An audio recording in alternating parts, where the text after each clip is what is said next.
Siya ay bumalik ng iiyak siya. Tinalungkot siya kung ako na lang nasa puso niya. Siya ay nagulala, parang nawawala. Sabay sinabi na hindi niya alam ang kanyang isasagot sa akin. Di ba raw niya kayang lisanin? Mahal na mahal niya raw pa rin ang syota niyang paspakin. Tangina niya, tangina niya, tangina niya, tangina niya.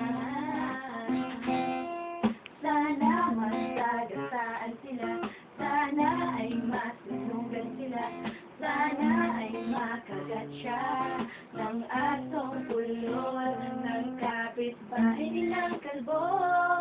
Nakatira doon sa may kanto, sana'y tamaan sila ng bagyo.